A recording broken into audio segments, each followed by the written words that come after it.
Gonna take you guys on a morning ritual with me this morning. We're gonna start our day by rowing. I see the sun for the first time in 3 days, which is good news. So first thing I do is I adjust my dagger board, which is down there. It's like a keel, if you will. And then I clean off the solar panels, those two guys, before we get rowing. The birds are working. They generally work all day. Between that and the mahi-mahi that follows me in the morning, he cleans up the flying fish, and when they fly, they get taken by that. Not much hope for the flying fish.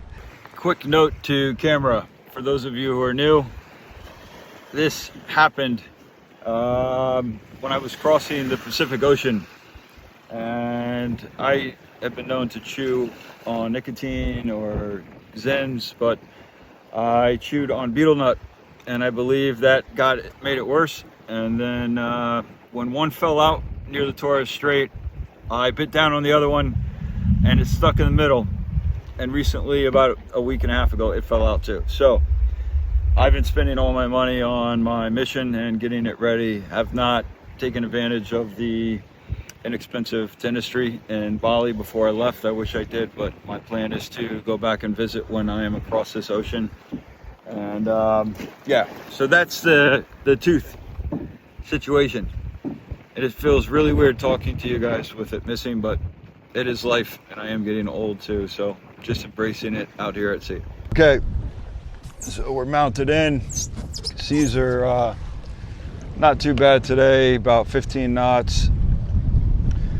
I'll shut my door here so that everything is sealed tight in case we do take on some water, which we normally do.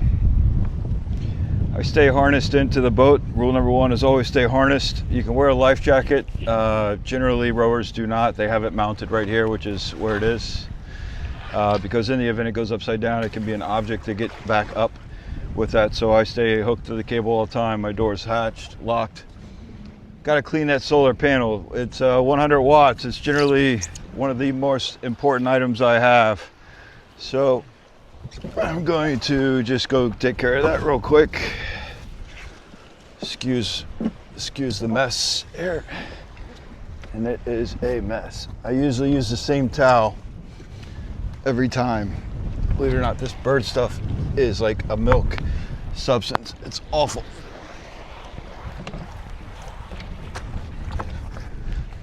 Car makes a mess, runs down. Proud sponsors. Got to keep you guys fresh. Thank you for your support. Dry Water, High Tide, Caillou Mama, Ronald McDonald House. Hey, what happened, say. Okay, solar panel is secured. Rock back down and mount up. What a backdrop today. And solar panels have not been charging for a few days because there was no sun.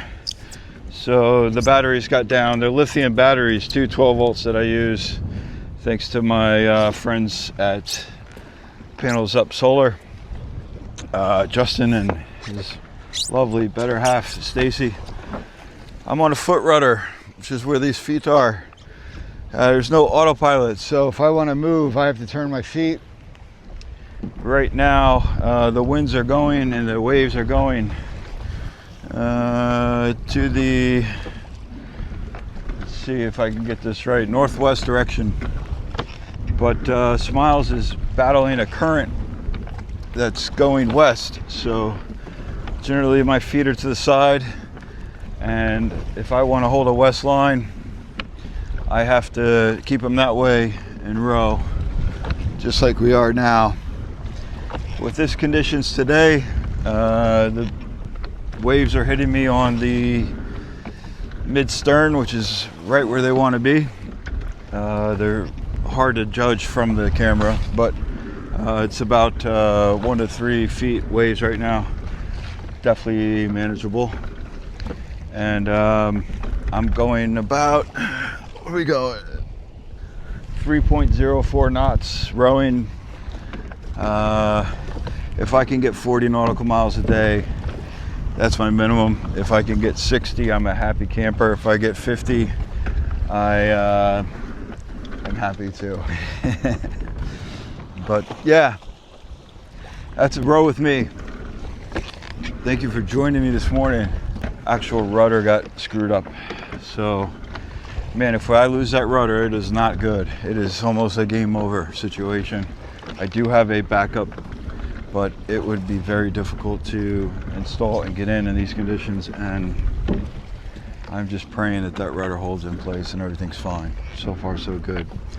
I've had numerous problems coming down the coast of the Americas when I was learning how to row. My first 14 months. It took me 4,000 nautical miles, about 4,000 hours at sea, and a long time to get down. But I learned all the ins and outs, had my fair share of mistakes, and have been on a safe passage since Thursday Island. People were asking what's in front of me. There's a ditch bag in front of me. If it goes upside down, I pull from the ditch bag. It's got my emergency stuff in it. There's also one on the inside. I try to get two. That includes a Starlink Mini and a power station and a waterproof bag.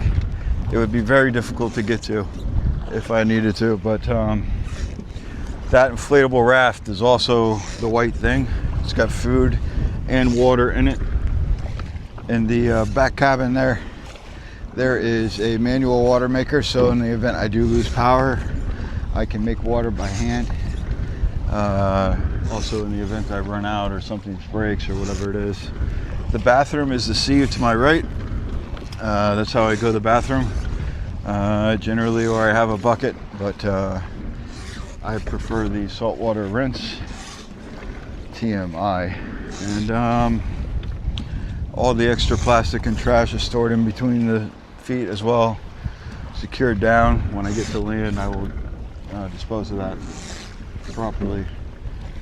And yeah, this is the pace I generally try to go at, and I plug in my music to keep my mind jogging and going and hearing about current events out here, because you can get lost, and then I've been places the mind gets lost and doesn't know what to do except stare, and I don't like it. So thankfully I've got my dry water electrolytes to keep me going, which has been really great.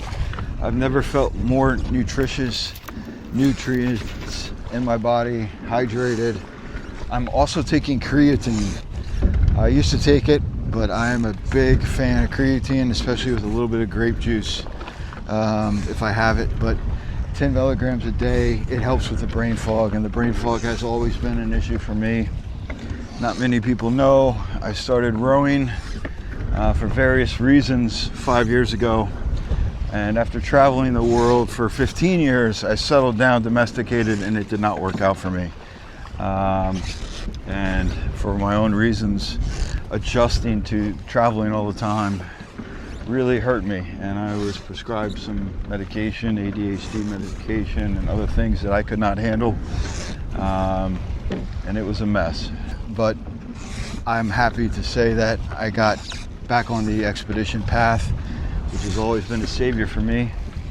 It's helped me gain purity, get back to nature and my spirituality, and it's one of the main reasons I continue to do it, hoping that there is a future when I am done with this as I get older, which is part of the reason I set up that charity, Adventure Advocate. It will help other people get on the first steps of their own expedition, and whatever it may be, skateboarding or hiking or doing anything that helps themselves, pushes the limits, comfort zones, engages with the outdoors, which I feel is so important, obviously.